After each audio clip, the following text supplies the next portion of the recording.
நம்ம love through பிரிசமோட part 2 தான் பார்க்க போறோம். இதுல ஃபர்ஸ்ட் சீன்ல பாத்தீங்கன்னா போன எபிசோட்ல எப்படி முடிச்சிருந்திருப்பாங்க, நம்ம ஹீரோயினி அந்த கார்டனுக்குள்ள தொலைஞ்சு போயிருப்பா, கீழே விழுந்திருப்பால. அதுக்கடுத்து இங்க காட்டுறாங்க. பார்த்தா ட்ரெயின்ல காலில் கட்டெல்லாம் போட்டுட்டு வந்துட்டு இருக்கா. கூட வந்து அந்த ஜாப்பனீஸ் பையனும் அவனோட தங்கச்சி சாக்குராவும் தான் உட்காந்துருக்காங்க. அந்த பையன் சொல்றான், ஏன்னா இவன் தான் வந்து இவளை கண்டுபிடிச்சிருக்கான். பார்த்தா இவனும் அங்க கார்டனுக்குள்ள தேடி வரப்ப குதிரை சவுண்டு கேட்டிருக்கும். வந்து பார்த்தா இவன் மயங்கி கிடப்பா. பக்கத்துலயே தான் அந்த குதிரை நின்று இருக்கும். அந்த குதிரையால தான் இவளை கண்டே பிடிச்சிருந்திருப்பான். பார்த்தா இவன் மயங்கி தான் இருந்திருப்பா. பார்த்தா தூங்கிட்டு இருந்திருக்கா. அப்படியே வந்தா தூக்கிட்டு வந்திருப்பான். இது வந்து அந்த கிட் சோகமா நின்று அங்க பாத்துட்டு இருப்பான். அது இவங்களுக்கு தெரியாது. அதுக்கப்புறம் இவங்க 3 பேருமே சீக்கிரமா ஊருக்கு கிளம்பிட்டாங்க. இவளுக்கு தான் முடியல, நாங்களும் சீக்கிரமா கிளம்பலான்னு தான் இருந்தோம் அப்படிங்கிற மாதிரி அந்த ஜாப்பனீஸ் பையனும் சொல்லிட்டு இருக்கான். போனோடனே ஹாஸ்பிட்டல்ல போய் வேற பார்க்கணும் அப்படிங்கிற மாதிரிலாம் சொல்லிட்டு இருக்க. அப்புறம் கொஞ்ச நாள் கழிச்சு தான் அந்த ப்ரௌன் பொண்ணு வருவா. அவ சொல்றா, உன் கால் ஓகே தானே, நான் எவ்வளவு பாத்துட்டு போயிட்டேன் தெரியுமா, எப்படி நீ அங்க போன அப்படின்ற மாதிரிலாம் கேட்க, அதுவா நாங்க வரையலான்னு போயிருந்தேன், தொலைஞ்சிட்டேன் அப்படிங்கிற மாதிரி சொல்ல. அந்த கேத்தரின் அந்த பக்கம் போன்னு சொன்னா, நான் அப்படிதான் போனேன் அப்படிங்கிற மாதிரி சொல்ல. இவ சொல்றா, அவ தான் வந்து நீ அவன் கூட டான்ஸ் ஆடினல, அந்த பொறாமையில தப்பா வழி சொல்லியிருப்பா, அதனாலதான் தொலைஞ்சு போயிருப்ப அப்படிங்கிற மாதிரிலாம் பேசிட்டு இருக்கா.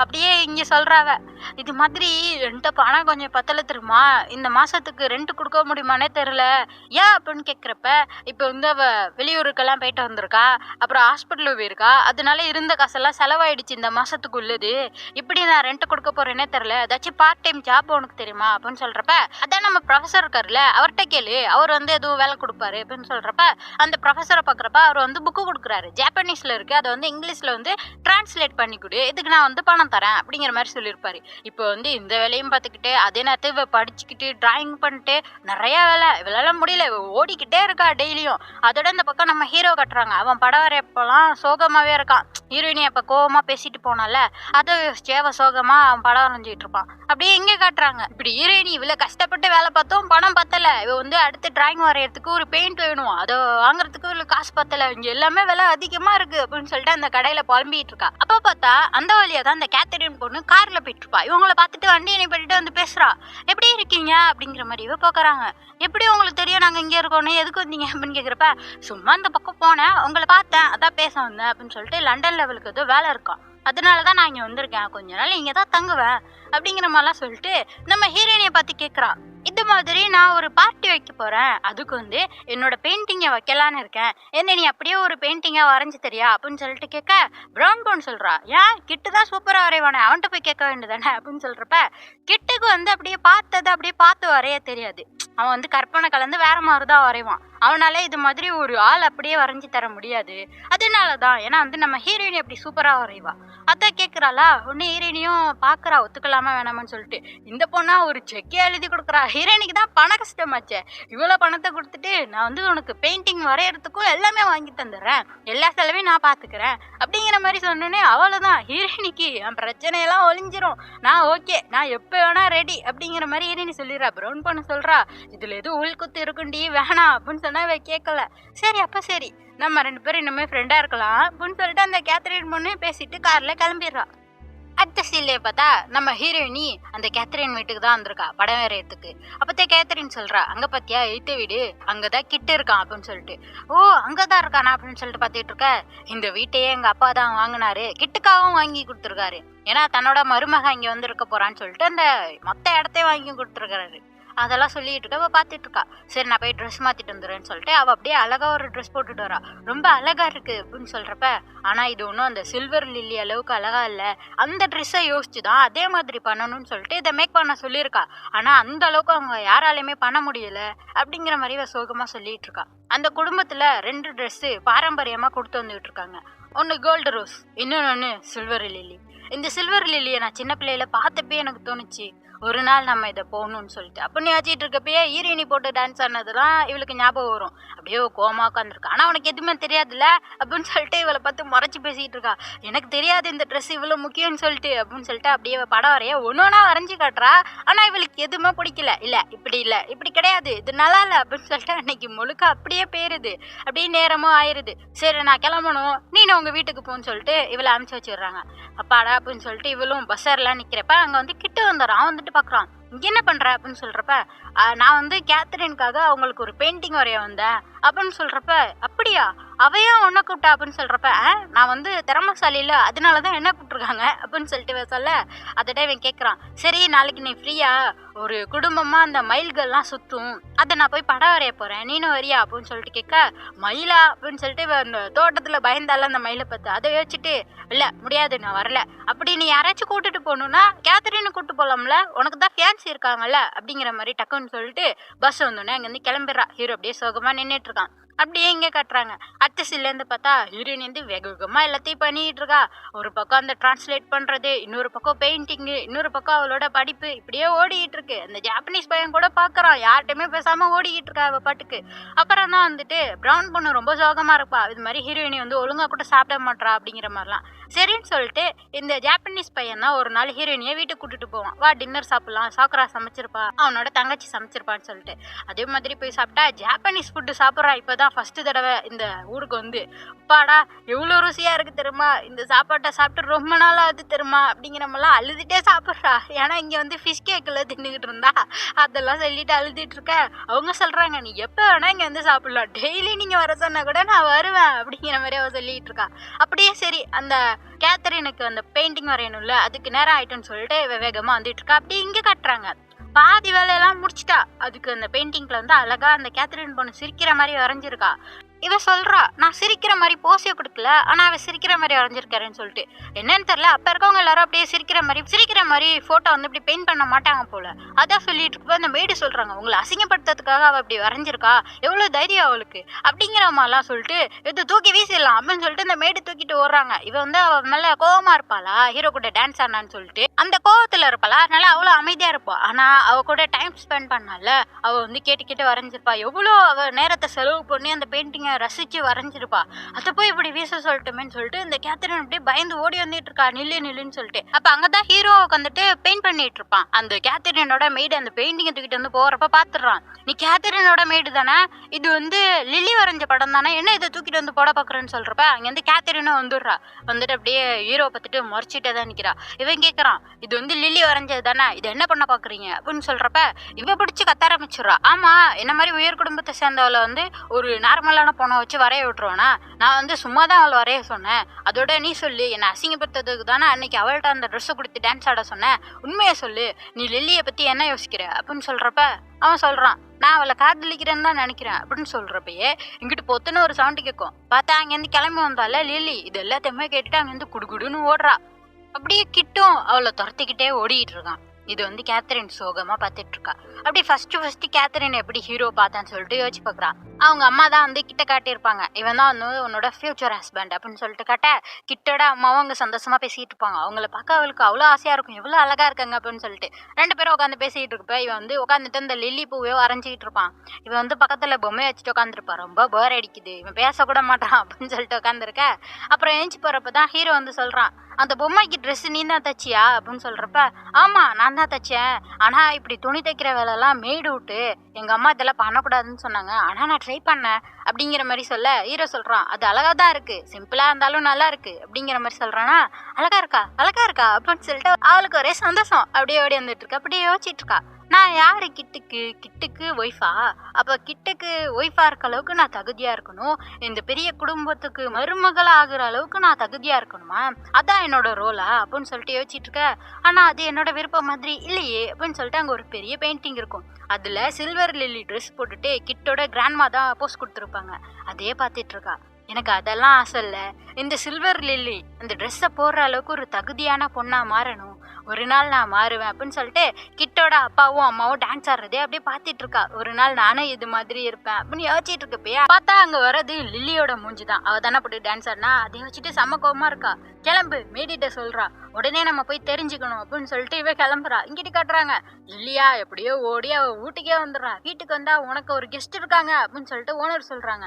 போய் பார்த்தா கேத்தரின்னு உட்காந்துருக்கா. இன்னும் இவ்வளவு லேட் ஆகுற, எவ்வளவு நேரம் நான் அந்த குடோனுக்குள்ள உட்காந்துருக்குது அப்படிங்கிற மேல புலம்பிட்டு இருக்க.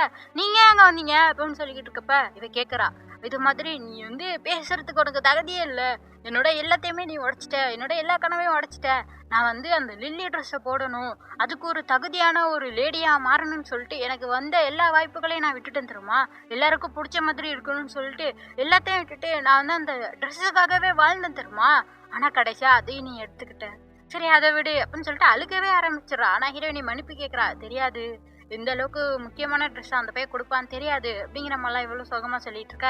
அதோட இந்த கேத்தரின் பொண்ணு சொல்றா, இது மாதிரி கிட்ட பத்தி நீ என்ன யோசிக்கிற, என்ன நினைக்கிற, நீனும் அவன் பின்னாடி வந்து பணத்துக்காகவும் பதவிக்காகவும் சுத்துறியா, இல்ல நீ அதுக்காக தான் வந்தேன்னா அவனை நான் சும்மா விட மாட்டேன் அப்படிங்கிற மாதிரிலாம் சொல்லிட்டு கிட்ட பத்தி நீ என்ன யோசிக்கிற அதை சொல்லு அப்படிங்கிற மாதிரி கேட்குறப்ப அப்பதான் ஹீரோயினி சொல்றா, ஃபர்ஸ்ட் அவனோட பெயிண்டிங்கை பாக்குறப்பயே என் மனசுக்குள்ள ஒரு உணர்வு, அந்த அவனோட பெயிண்டிங்ஸ் எல்லாம் எனக்கு அவ்வளோ பிடிக்கும், அவன் அடுத்து என்ன பெயிண்ட் யூஸ் பண்ண போறான், அடுத்து என்ன வரைய போறான் அப்படிங்கிற மாதிரிலாம் யோசிச்சுட்டு இருப்பேன். அந்த அளவுக்கு அவன் பெயிண்டிங்ஸ்லாம் எனக்கு ரொம்ப பிடிக்கும்.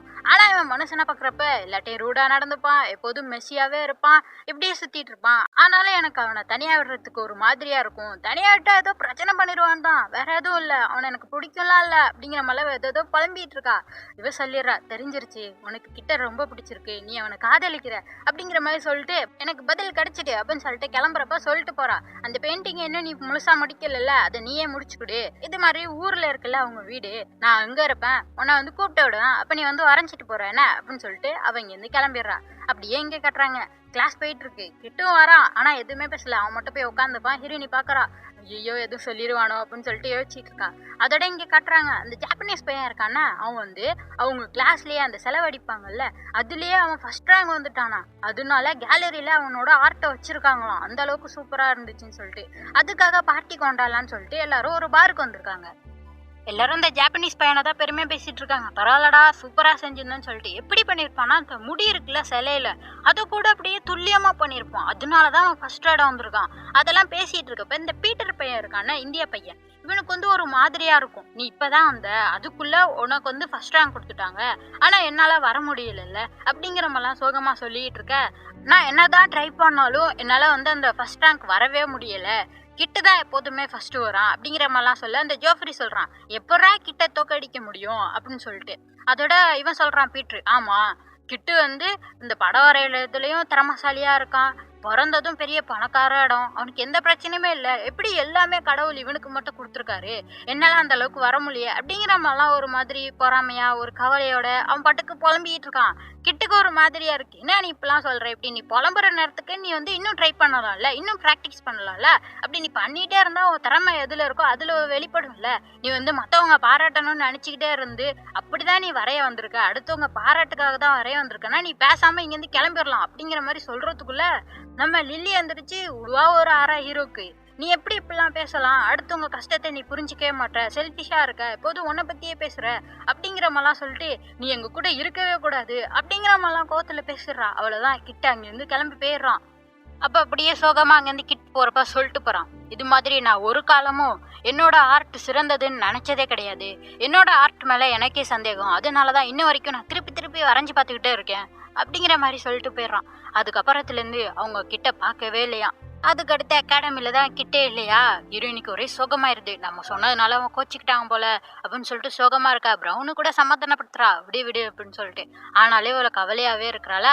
இந்த ஜாப்பனீஸ் பையன்ட்ட தான் போய் பிரவுன் சொல்லுவா, அவ ரொம்ப சோகமா இருக்காளா அப்படின்னு சொல்லிட்டு. அடுத்த செல்லே பார்த்தா அந்த ஜாப்பனீஸ் பையன், வா ஜூக்கு போலாம், அங்க நிறைய அனிமல்ஸ் இருக்கும், நீ வந்து படம் வரையலாம்ல வா அப்படின்னு சொல்லிட்டு கூட்டு போக. அங்க வந்து நிறைய அனிமல்ஸ் இருக்கு, இவ பார்த்தது கூட கிடையாது, பென்குவின்ஸ் எல்லாம் அதெல்லாம் சுத்தி பார்த்துக்கிட்டு அங்க லைன் இருக்கும், அதெல்லாம் படம் வரைஞ்சிட்டு இருப்பா.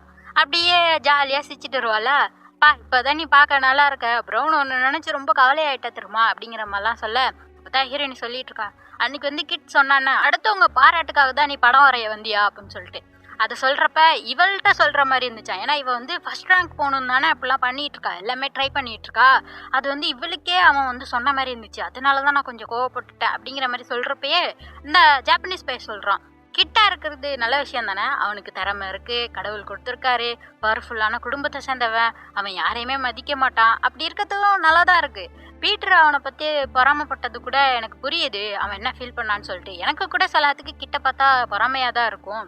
அதோட கிட்ட வந்து சொன்னான்ன, அவன் வந்து சொல்ல வந்தது வேற ஒரு விஷயம், அதை அவன் அப்படியே சொல்ல தெரியாம இப்படி சொல்லிட்டான். அவன் என்ன சொல்ல வந்திருக்கான்னா, இப்ப நீங்க ஒரு விஷயத்த அடுத்தவங்க பாராட்டணும்னு பண்ணீங்கன்னா இப்ப நீ எதுக்காக வந்தங்கிற அந்த நோக்கத்தை மறந்துருவ.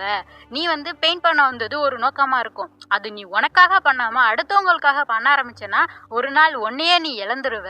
அதுதான் அவன் சொல்ல வந்து கொஞ்சம் ரூடா மாதிரி அப்படி சொல்லிட்டான் அப்படிங்கிற மாதிரி சொல்ல, இல்ல அவன் ரூடா பேசிட்டான்னு அப்படின்னு சொல்லிட்டு ஹீரோயினி சொல்லிட்டு இருக்கா.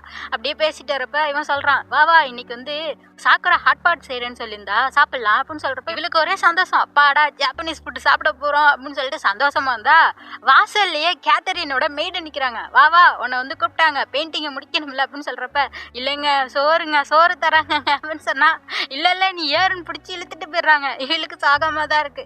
சரின்னு சொல்லிட்டு அப்படியே கேத்தரின் வீட்டுக்கு வந்துடுறாங்க. அங்க வந்துட்டு அப்படியே நம்ம ஹீரோயினி படம் வரைய ஆரம்பிக்க, ஹீரோயினி வந்து கேத்தரினை வந்து லேடின்னு தான் கூப்பிடுவாளா. உடனே அந்த கேத்தரின் என்ன லேடின்னு கூப்பிடாத, கேத்தரின்னே கூப்பிடு, நம்ம 2 பேரும் ஃப்ரெண்டு அப்படிங்கிற மாதிரி சொல்றா. சரின்னு சொல்லிட்டு இவ்வளோ அப்படியே படம் வரைஞ்சிட்டு இருக்க. கேத்தரின் அப்படியே குறுன்னு பார்த்துட்டு இருப்பா. ஏங்க அப்படின்னு சொல்றப்ப, நீ என்ன எப்போ பார்த்தாலும் ஒரே ட்ரெஸ் போட்டுட்டு வர அப்படின்னு சொல்றப்ப, அதுவா அது வந்து இங்கே ட்ரெஸ் எல்லாம் விலை அதிகமாக இருக்குங்க, வாங்க முடியல, கட்டுப்படி ஆக மாட்டேது, அதான் இருக்கிற நான் எடுத்துகிட்டு வந்து ட்ரெஸ்ஸே போட்டுட்டு சுற்றுறேன் அப்படின்னு சொன்னோன்னே உடனே இந்த கேத்தரின் குடுன்னு ஓடுறா. எங்கெங்க போறீங்க அப்படின்னு சொன்னா, போயிட்டு கூப்பிட்றா உள்ள வா அப்படின்னு சொல்லிட்டு. என்னன்னா நிறைய ட்ரெஸ் எடுத்து வச்சிருக்கா. இப்போ இதெல்லாம் ஃபேஷன்ல இல்லை, நீ வந்து இதெல்லாம் போட்டுக்கோ, என்ன இது எல்லாத்தையும் நீ மாட்டிக்கோ, இங்கே மாட்டிக்காட்டு அப்படின்னு சொல்லிட்டு ஒன்னொன்னா போட்டுக்காட்ட இவ அப்படியே சொல்லிட்டு இருக்கா. இந்த லேஸ் வந்து இந்த ட்ரெஸ்லேருந்து எடுத்தது அப்படியே ட்ரெஸ்ஸை பற்றி அக்கு வேற ஆணி வேறையா சொல்லிட்டு இருக்கா. ஹீரோயினி பார்க்குறா, உங்களுக்கு ட்ரெஸ்ஸை பற்றி நிறைய தெரிஞ்சிருக்கே அப்படின்னு சொல்றப்ப அப்படியே கேத்தரின் மூஞ்சி சோகமாகுது. அப்படியே சொல்றா, என்ன மன்னிச்சிரு, இது மாதிரி நான் அன்னைக்கு ரொம்ப கோவமா இருந்தேன், அதனால தான் அப்படிலாம் பேசிட்டேன், மன்னிச்சிரு அப்படிங்கிற மாதிரிலாம் சொல்லிட்டு இவ சொல்ல ஆரம்பிக்கிறா. இது நாள் வரைக்கும் நான் வந்து கிட்ட கல்யாணம் பண்ணிக்கணும், ஒரு பர்ஃபெக்டான லேடியா இருக்கணும், அந்த குடும்பத்துக்கு மருமகளா இருக்கணும், அதை பத்தியே தான் யோசிச்சுட்டு இருந்தேன், வேற எதை பத்தியுமே நான் யோசிக்கல. நீ வந்து கேட்டல ஒரு தடவை உங்களுக்குன்னு ஹாபி எதுவும் இருக்கா அப்படின்னு சொல்லிட்டு, நீ கேட்டதுக்கு அப்புறம் தான் நான் யோசிச்சு பார்த்தேன், எனக்குன்னு ஏதாச்சும் வாழ்க்கைக்கு இருக்கா அப்படின்னு சொல்லிட்டு. அப்பதான் நான் ஒரு முடிவெடுத்தேன். என்னன்னா நான் கிட்ட கல்யாணம் பண்ணிக்க போறது இல்ல, அது மாதிரி ஒருத்தரை யார் கல்யாணம் பண்ணிப்பா, அந்த பையலுக்கு என்ன சுத்தமா பிடிக்கல, என் கூட ஃப்ரெண்டா இருக்க மாட்டான், நான் எப்படி போனா என்னன்னு அவன் இருக்கிறான், அவனுக்கு வந்து படம் வரைய மட்டும்தான் பிடிக்கும், எனக்கு பிடிக்காது, அதனால எனக்கு அவனை பிடிக்கவே இல்லை அப்படிங்கிற மாதிரி அந்த பொண்ணு சொல்லிட்டு இருக்கா. எனக்கு இந்த கேத்தரின் கேரக்டர் ரொம்ப பிடிச்சிருக்கு. அவளுக்கு வந்து ஒன்று கிடைக்கல அதுக்காக சண்டை போடணும் அப்படிலாம் இல்லை, அவள் அப்படியே ஏத்துக்கிட்டு தன்னை மாத்திக்கிறா. அதே மாதிரி ஹீரோயினிய ஃப்ரெண்டா ஏத்துக்கிறா, ரொம்ப நல்ல பொண்ணா இருக்கிறா. இவள் எனக்கு ரொம்ப பிடிச்சிருக்கு. அதே மாதிரி சொல்லிட்டு இருக்கா, நீனும் கிட்ட ஒரே மாதிரி தான், நீங்க வந்து படம் வரையறப்ப ரொம்ப ஃபோக்கஸா சந்தோஷமா இருக்கீங்க, ஆனா எனக்கு அது மாதிரி எதுவுமே இல்லையேன்னு சொல்லிட்டு நான் பொறாமையாவும் கவலையாவும் இருந்தேன். அப்பதான் எனக்கு ஒன்று தெரிஞ்சுது, எனக்கும் இது மாதிரி ஒரு பேஷன் இருக்குன்னு சொல்லிட்டு. என்னன்னா இவளுக்கு ஃபேஷன் டிசைன்னா ரொம்ப பிடிக்கும். இவ கவலையா இருந்தாலும் சரி சோகமா இருந்தாலும் சரி ஏதாச்சும் ஒரு ட்ரெஸ் எடுத்துப்பா, அது வந்து அதுல இருக்க டிசைன் எல்லாத்தையும் பாப்பா, அப்படியே உன்னிப்பா கவனிப்பா, ஒவ்வொரு ட்ரெஸ்ஸையுமே பார்த்து செலக்ட் பண்ணுவா. அந்த அளவுக்கு பேஷன், அந்த அளவுக்கு அந்த ட்ரெஸ்ஸுங்க மேல எனக்கு ஆர்வம் இருக்கு. இப்பதான் அதை நான் புரிஞ்சுக்கிட்டேன், உன்னாலதான் நான் அதை தெரிஞ்சுக்கிட்டேன் லில்லி, அதுக்காக கிஃப்டா ஒரு தேங்க்ஸா இந்த ட்ரெஸ் எல்லாத்தையும் வச்சுக்கோ அப்படிங்கிற மாதிரி சொல்ல, நம்ம ஹீரோயினியை பாருங்க குடுக்குடுன்னு ஓடி போயிட்டு ஒரு ட்ரெஸ் எடுத்துட்டு வருவா. ஜாப்பனீஸ் மரப்படி போடுவாங்கல்ல கிமோனோ, அதை தான் எடுத்துட்டு வந்திருக்கா, போட்டு விடுறா. இதை பார்த்தோன்னே இவளுக்கு ஒரே சந்தோஷம், ரொம்ப அழகா இருக்கு, நீ தான் எனக்கு கிடைச்ச உண்மையான ஃப்ரெண்டு தெரியுமா லில்லி அப்படிங்கிற மாதிரிலாம் அவ சொல்லிட்டு இருக்கா. அதோட லில்லி சொல்றா, உங்களை வந்து திருப்பி நான் ஃபர்ஸ்ட்லேருந்து படம் வரையணும்னு நினைக்கிறேன், உங்களோட உண்மையான சந்தோஷம் உண்மையான விருப்பத்தோட படம் வரையணும் அப்படிங்கிற மாதிரி சொல்ல, அப்பனா சரி என்ன இந்த ஜாப்பனீஸ் ட்ரெஸ்லயே படம் வரையிறியா அப்படிங்கிற மாதிரி இவளும் கேட்டுட்டு இருக்கா. இப்படி இவங்க பேசிட்டு இருக்கப்பயே வீட்டுக்கு யாரோ வந்திருக்காங்க. யாரான்னு சொல்லிட்டு போய் பார்த்தா கிட்டோட அண்ணன். ஏன் நீங்க இப்போ வந்திருக்கீங்க அப்படின்னு சொல்றப்ப, இது மாதிரி கிட்ட வந்து வீட்டுக்கு வந்துட்டான், இந்த வீக்கு முடியிறப்ப உனக்கு கிட்டக்கும் கல்யாணம் அப்படிங்கிற மாதிரி சொல்றாரு. அங்கதான் லில்லி மறைஞ்சிருப்பா. இவங்க 2 பேரும் அதிர்ச்சியா பார்த்துட்டு இருக்காங்க. கேத்தரின் கேட்குறா, எது அதுக்குள்ளேயே மேரேஜா, என்ன சொல்றீங்க அப்படின்னு சொல்றப்ப, ஆமா சூழ்நிலையெல்லாம் அப்படி அமைஞ்சிருச்சு, நம்ம சீக்கிரம் பண்ணணும் அப்படிங்கிற மாதிரி சொல்ல, இல்லையே இன்னும் வந்து கிட்ட அவனோட படிப்பை முடிக்கவே இல்லைல்ல அப்படின்னு சொல்றப்ப, ஆமா அவன் முடிக்கல, அவனுக்கு வந்து அவனோட டியூட்டி என்னன்னு தெரிஞ்சிருச்சு, அதனால அவன் என்ன மாதிரி திருப்பி அந்த அகாடமிக்கு போக மாட்டான், அவன் வீட்டுக்கு வந்துட்டான் அப்படிங்கிற மாதிரி சொல்றாரு. எது போக மாட்டானா அப்படின்னு சொல்றப்ப லிலி ஓடுறா. அவன் வந்துட்டு என்ன சொல்றீங்க, அப்பெல்லாம் வந்து அவன் பண்ண மாட்டான், அவனுக்கு வந்து ஆர்டிஸ்ட் ஆகுறது தான் முக்கியம் அப்படிங்கிற மாதிரிலாம் இவ சொல்ல, இவரு பாக்குறாரு, இவ கூட என்ன ஃப்ரெண்ட்ஷிப் உனக்கு, இது மாதிரி ஆளுங்களை கூட எல்லாம் நீ ஃப்ரெண்ட்ஷிப் வச்சுக்கிட்டேன்னா நம்ம குடும்பத்துக்கு தான் பேர் வந்து கெட்ட பேர் ஆயிரும் அப்படிங்கிற மாதிரிலாம் சொல்ல, கேத்தரின் கோவம் வந்துடுது, என் ஃப்ரெண்டை பத்திலாம் நீங்க இப்படி பேசாதீங்க, அத்தோட நான் வந்து இந்த கல்யாணத்தை பண்ணிக்க மாட்டேன், ஏன்னா வந்து கிட்ட நான் லவ் பண்ணலன்னு எனக்கு தெரியும், அவனுக்கு இந்த கல்யாணத்துல வந்து விருப்பமே கிடையாது அப்படிங்கிற மாதிரிலாம் அவ சொல்லிடுறா. அவர் பாக்குறாரு, நிஜமா சொல்றியா, நீ வந்து அவனை கல்யாணம் பண்ணிக்கலையா அப்படிங்கிற மாதிரி கேட்க, ஆமா நான் அவனை பண்ணிக்கல அப்படிங்கிற மாதிரி சொல்லிடுறா. அதே மாதிரி அவரும் அங்கேருந்து கிளம்பிடுறாரு. இவங்க பார்த்துட்டு இருக்காங்க, கிட்டு வீட்டுக்கு வந்துட்டானா அப்படின்னு சொல்லிட்டு. அவன் அப்படி பண்ண மாட்டானே அப்படின்னு யோசிக்கிறப்ப கேத்ரின் சொல்றா, ஒருவேளை அவங்க வந்து அவனை அடைச்சி வச்சிருக்காங்க போல, ஏன்னா சின்ன பிள்ளையில அப்படி அடைச்சி வச்சாங்களாம் அவனை, அது மாதிரி திருப்பி பண்ணியிருப்பாங்களோ அப்படின்னு சொல்றப்ப உடனே லில்லி கிளம்புறா, நம்ம போய் காப்பாத்தலாம் அவனை அப்படின்னு சொல்லிட்டு இவ கிளம்புறப்ப கேத்தரினும் கூட வந்துடுறா. இவங்க 2 பேரும் கார்ல வந்துட்டு இருக்காங்க வேகமா. பேக் யார்டு வழியா அந்த பேலஸ்க்கு வந்துடுறாங்க. வந்துட்டு இந்த இடம் தான், இங்கதான் வந்து கிட்ட அடைச்சு வச்சிருப்பாங்க அப்படின்னு சொல்லிட்டு கேத்ரின் சொல்றா. அதுவா அவ்வளோ உயரமா இருக்கு, சரி நான் இது மேல ஏறுறேன் அப்படின்னு சொல்லிட்டு லில்லி அரை செவத்துக்கே தொங்கிட்டு இருக்கிறா. நீ ஏறிடுவியாமா அப்படின்னு சொல்லிட்டு இவ பாத்துட்டு இருக்க. அதே நேரம் ஹீரோவோட குதிரை அங்க வந்துருது. குதிரை வந்தோடனே சரின்னு சொல்லிட்டு குதிரை மேல ஏறி இவ அப்படியே மேல ஏறிடுறாங்க. பாதியில தொங்கிட்டு இருக்கிறா. கேத்ரின் பாத்துட்டு இருக்கா, ஐயோ இப்படி தொங்கிட்டு இருக்காளே, கீழே கீழே விழுந்துட போற அப்படின்னு சொல்றப்பயே பார்த்தா காட்டுக்குள்ள இருந்து ஹீரோ வந்துட்டு இருக்கான். இவனை ஒன்னும் அடத்தெல்லாம் வைக்கல, இவன் இங்கேதான் இருக்கிறான். பார்த்துட்டு இங்கதான் இருக்கியா அப்படின்னு சொல்றப்ப மேலதான் அங்க லில்லி பாதியில தொங்கிட்டு கத்திட்டு இருக்காளே, காப்பாத்துன்னு சொல்லிட்டு அப்புறம் ஹீரோ தான் வந்து சாவி எடுத்துட்டு வந்து திறந்துட்டு அவளை காப்பாத்திடுறான். என்ன பண்ணிட்டு இருக்கீங்க 2 பேரும் அப்படின்னு சொல்றப்போ, உன்னை அடக்கி வச்சிருப்பாங்க, உன்னை காப்பாத்தலான்னு வந்தோன்னு சொல்றப்ப அப்படிலாம் ஒன்றும் பண்ணல அப்படின்னு சொல்றப்ப ஏன் வரலன்னு கேட்டா இவங்க அப்பாவுக்கு உடம்பு சரியில்லையா, அதனால அண்ணன் வந்து வெளி வேலைகளை பாத்துக்கிறான், கூட வந்து இவன் பாத்துக்கணும்னு சொல்லிட்டு இங்க இருக்கிறானா, அதான் சொல்லிட்டு இருக்கான். இப்படி இவங்க பேசிட்டு இருக்கப்பயே ஹெட்மைடு வந்துடுறாங்க. வந்துட்டு இது மாதிரி உங்க அப்பா அவங்களை கூப்பிட்டாங்க வாங்கன்னு சொல்லிட்டு இந்த 2 பொண்ணுங்களையுமே கூட கூப்பிட்டு போறாங்க. இவங்க 3 பேருமே இப்ப அவங்க அப்பாவை தான் பார்க்க வந்திருக்காங்க. அவர் முடியாம படுத்து கிடக்குறாரு. அப்போ வந்து டியூக் வந்து சொல்றாரு ஹீரோயினியை பார்த்து, உன்னோட ஆர்ட்டை பார்த்தோம்மா ரொம்ப அழகா இருந்துச்சு அப்படின்னு சொல்றப்ப ஹீரோயினி எந்திரிச்சு சொல்றா, எனக்கு ஒரு வேண்டுகோள், இது மாதிரி கிட்ட திருப்பி அகாடமிக்கு விடுங்க, அவனோட ஆர்ட் தான் எங்களோட இன்ஸ்பிரேஷனு, அந்த அளவுக்கு அவனோட ஆர்ட் வந்து எல்லாத்தையும் மாற்றக்கூடியது, அதனால அவனை தயவு செஞ்சு அனுப்பிச்சு விடுங்க அப்படின்னு சொல்றப்ப தான் இவரு சொல்ல ஆரம்பிக்கிறாரு. இவரும் ஒரு ஆர்டிஸ்டா தான் இருந்திருக்காரு. நாடா பயணம் பண்ணி நிறைய பெயிண்டிங்ஸை வரைஞ்சிருக்காரு. ஆனா எல்லா வேலையும் முடிச்சுட்டு திரும்பி வரப்ப இவரோட பெரிய அண்ணன் இறந்து போயிட்டாரு. இந்த டியூக் பதவியில இருக்கப்ப இறந்துட்டாரா. இப்ப இந்த குடும்பத்தோட வாரிசு இவரு தான், அடுத்து இவர் தான் அந்த பொறுப்பேற்று பண்ணணும். ஆனா இவருக்கு எதுவுமே தெரியாது, அதனால வாழ்க்கையே நின்று போன மாதிரி குடிச்சுக்கிட்டே இருந்திருக்காரு. அப்புறம் இவரோட ஒய்ஃப் வந்துதான் இவரோட வாழ்க்கையை மாத்திருக்காங்க. அது எல்லாத்தையுமே சொல்றாரு. அதனால ஹீரோக்கு அந்த மாதிரி நிலைமை வந்துடக்கூடாதுன்னா அவங்க அண்ணன் வந்து ஃபோர்ஸ் பண்ணிட்டு இருக்கான் தம்பியை போட்டுன்னு சொல்லிட்டு இது மாதிரி சொல்றாரு. கிட் நீ போய் வந்து உன் படிப்பை முடிச்சுட்டு வா, வந்ததுக்கு அப்புறம் இது எல்லாத்தையுமே பாத்துக்கோ அப்படிங்கிற மாதிரி அனுமதி கொடுத்துடுறாரு. போறப்ப லில்லிட்ட வேற சொல்றாரு, இது மாதிரி நீ தான் கிட்ட பத்திரமா பாத்துக்கணும்னு சொல்றாரு. அந்த கேத்தரின் போன்ற சொல்லிடுறாரு, நீ கல்யாணம் வேணான்னு சொல்லிட்டில, அதனால நம்ம குடும்பத்துக்கு இடையில எந்த பிரச்சனையும் வராம நான் பாத்துக்கிறேன் அப்படிங்கிற மாதிரி அவர் சொல்லிடுறாரு. அதே மாதிரி கிட்டும் லில்லியும் ஒரே கார்ல தான் லண்டன் போயிட்டு இருக்காங்க. லில்லிக்கு தூக்கமே வந்துருது, கிட்டு மேல செஞ்சுட்டு தூங்கிட்டு இருக்கா. இதுல வேற ஒரு சீன் வந்திருக்கும். கார்ல வரப்பயே ஹீரோயின் வந்து ஹீரோட்ட சொல்லியிருப்பா, இந்த மாதிரி மன்னிச்சுக்கோ, ஏன்னா அடிச்சுட்டால, நான் அப்படி பண்ணியிருக்க கூடாது, தப்புதான் அப்படிங்கிற மாதிரி சாரி கேட்குறா. அதோட ஹீரோ வந்து தேங்க்ஸ் சொல்றான், ஏன்னா அப்பாட்ட வந்து பர்மிஷன் வாங்கி கொடுத்துருக்கல. அப்படியே 2 பேரும் பேசிட்டு போயிட்டு இருக்க பார்த்தா அப்படியே தூங்கிடுவாங்க. இப்போ அடுத்த எபிசோட்ல பார்த்தா முழிச்சு பார்த்தா ஹீரோயின் மேல வந்து கோட்டெல்லாம் போத்தி வச்சிருப்பான், குளிருன்னு சொல்லிட்டு. மழை வேற பெய்யும், உனக்கு குளிரும் அப்படின்னு சொன்னா எனக்கு உனக்கு குளிர் இல்லை அப்படிங்கிற மாதிரி கத்திட்டு இருப்பாங்க. அப்படியே லண்டனுக்கு வந்துடுறாங்க. அப்படியே கிளாஸ் ஆரம்பிக்குது. பார்த்தா இதோட 6 மாசம் முடிஞ்சிருச்சு. இந்த 6 மாசம் முடிவில் தான் இப்போ ஃபர்ஸ்ட் ரேங்க் வரணும்னு சொல்லிட்டு ஹீரோயினோட அம்மா சொல்லியிருப்பாங்க. அந்த டெஸ்ட் தான் இப்போ நடக்க போகுது. எல்லாரும் அதை பற்றி தான் பேசிட்டு இருக்காங்க. ப்ரொஃபஸர் வந்துடுறாரு. அவர் வந்துட்டு ஃப்ரீங்கிற ஒரு டைட்டில் வச்சு தான் நீங்கள் பெயிண்ட் பண்ணணும், அதுவும் இன்னைக்கு சாயங்காலத்துக்குள்ள பெயிண்ட் பண்ணி முடிச்சிருக்கணும் அப்படிங்கிற மாதிரி சொல்லிடுறாரு. பார்த்தா கிட் வரவே இல்லை. இவ பாக்குறா, ஐயோ என்ன கிட் வரலன்னு சொல்லிட்டு இவ வேகமா ஓட ஆரம்பிக்கிறா. ஏன்னா வந்து மழை வேற பெய்ஞ்சிருந்துச்சு. இந்த பையன் கோட்டை இவளுக்கு கொடுத்துட்டான், முடியாம எதுவும் போயிருக்குமோ அப்படின்னு சொல்லிட்டு அவன் வீட்டுக்கு வந்து பார்த்தா ரத்த வெள்ளத்துல கிடக்குறான். ஐயோ அப்படின்னு சொல்லிட்டு பதறி போய் அடுத்த சிலையை பார்த்தா அவனை பெட்ல படுக்கப்பட்டு வச்சிருக்கா. ஜுரம் போல அவனுக்கு. இவன் உட்காந்துட்டு ஏதோ அரைஞ்சிட்டு இருக்கா. ஹீரோ வந்து பாக்குறான், என் வீட்டுல என்ன பண்ற அப்படின்னு சொல்றப்ப, ஆமா இன்னைக்கு நீ வந்து அகாடமி வரல, உனக்கு எதாவது ஆயிடுச்சோ, முடியாம போயிடுச்சோன்னு சொல்லிட்டு பார்க்க வந்தா ரத்த வெள்ளத்துல கிடந்த அப்படின்னு சொல்றப்ப, ரத்தமா அப்படின்னு சொல்றான். பார்த்தா இவன் தான் வந்து தக்காளி எடுத்துட்டு வந்திருக்கான். சாப்பிடலாம்னு சொல்லிட்டு ஆடிட்டு வந்து பொத்துனது மேல விழுந்திருக்கான். அப்படியே மயங்கி போய் தூங்கிட்டானா. அதுதான் அவ பார்த்துருக்கா. ஓ அப்படியான்னு சொல்லிட்டு ஏதோ வந்து ஸ்நாக்ஸ் வாங்கிட்டு வந்திருக்கா. அதே ஹீரோக்கு கொடுக்குறா. 2 பேரும் மாற்றி மாற்றி சாப்பிட்டுட்டு இருக்காங்க.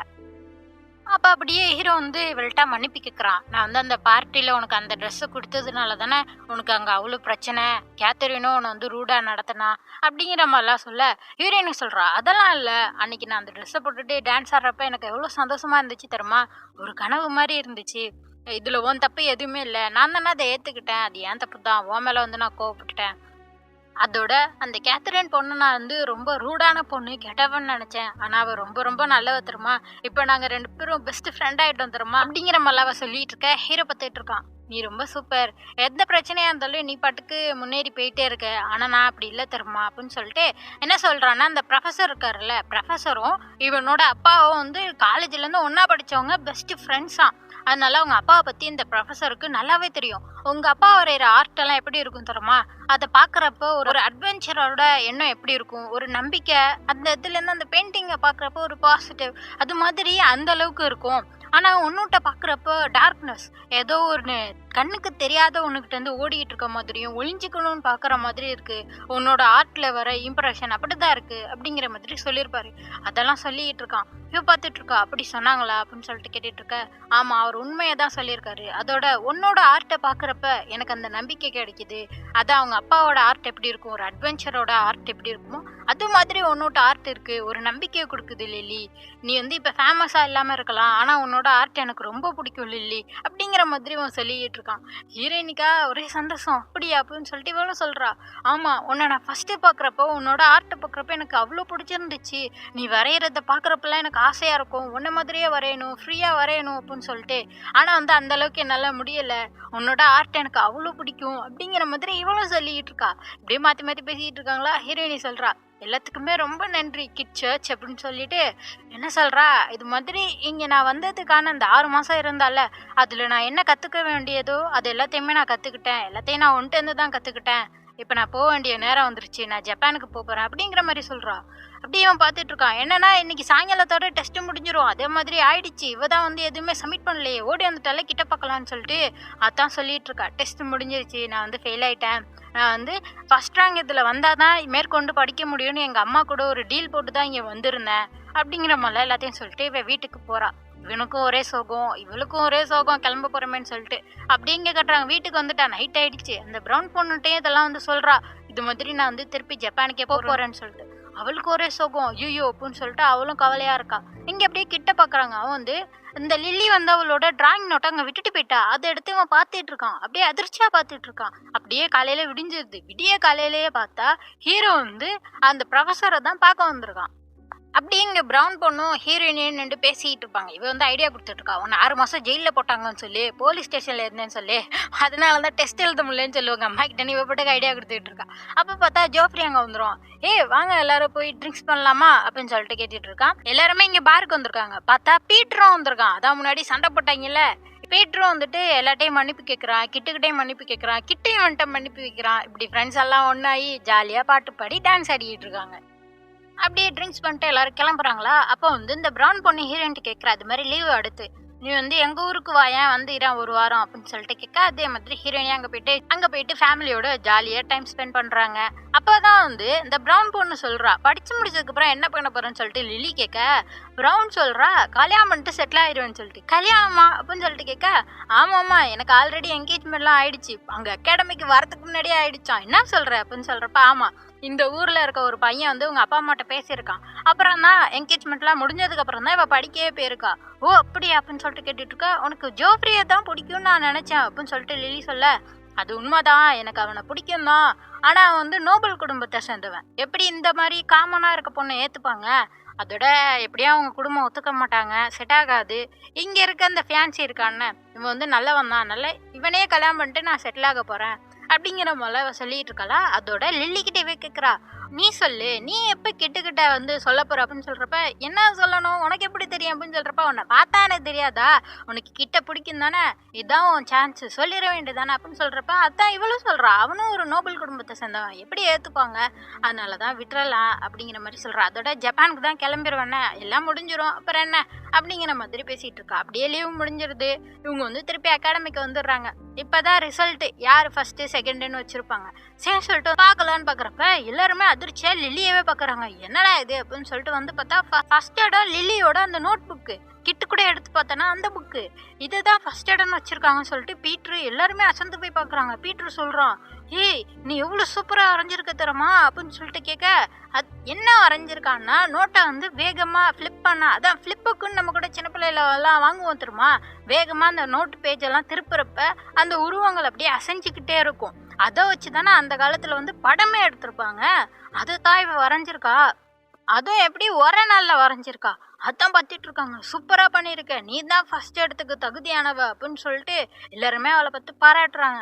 இவ வந்து பாக்குறா, நான் இந்த நோட் புக்கை வந்து சப்மிட்டே பண்ணலையே அப்படின்னு சொல்லிட்டு அப்படியே ப்ரொஃபஸர்கிட்ட தான் வந்து கேட்குறா. நான் இதை வைக்கவே இல்லையே ப்ரொஃபஸர் அப்படின்னு சொல்றப்பதான் அவரு சொல்றாரு, கிட் தான் வந்து காலங்காத்தால இந்த நோட் புக்கை என்கிட்ட சப்மிட் பண்ணா அப்படின்னு சொல்றப்ப, ஆனா எக்ஸாம் தான் முடிஞ்சிருச்சு முத நாளே. அதை தான் வந்து கிட்ட அவர் சொல்லியிருக்காரு, முடிஞ்சிருச்சுடா இதெல்லாம் ஏத்துக்க முடியாதுன்னு சொன்னா, நீங்களே இந்த ஆர்ட்டை பாருங்க 100 பேஜஸ் வரைஞ்சிருக்கா. அது வந்து ஒரே நாளுக்குள்ள அவளால வந்து சப்மிட் பண்றதுக்கு நேரம் இல்லை, அதனால தான் சப்மிட் பண்ண முடியல.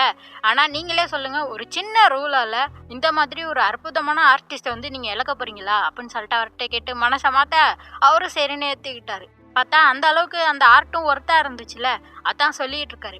நான் சொன்ன அந்த ஃப்ரீங்கிற அந்த வார்த்தைக்கு ஏத்த மாதிரியே நீ வரைஞ்சிருந்த. ஏன்னா நம்ம இது வரைக்கும் கடைப்பிடிச்சிட்டு வந்த வழக்கங்களை தாண்டி அந்த ஆர்ட் இருக்கணும், அதுதான் ஃப்ரீ. அதுக்கேத்த மாதிரியே வரைஞ்சிருக்காளா, அதான் பாராட்டி சொல்லிட்டு இருக்காரு. அதோட வருஷம் வருஷம் ராயல் ஆர்ட் கேலரிக்கு இவங்க வந்து ஆர்ட்டை சப்மிட் பண்ணுவாங்களாம். அது மாதிரி இந்த தடவை நீனும் கிட்டும் தான் வந்து ஆர்ட்டை சப்மிட் பண்ண போறீங்க, நீ ரொம்ப பிஸியா இருக்க போற அப்படிங்கிற மாதிரிலாம் சொல்லிட்டு இருக்காரு. ஹீரோயினிக்கா ஒரே சந்தோஷம், கண்ணுல இருந்து தண்ணியா கொட்டுது. ரொம்ப நன்றி ப்ரொஃபசர், ரொம்ப நன்றி அப்படிங்கிற மாதிரிலாம் கத்திட்டு, கிட்ட தானே கொண்டு கொடுத்தது, கிட்ட பார்க்கணும்னு சொல்லிட்டு வேகமா ஓடி வந்துட்டு இருக்கா.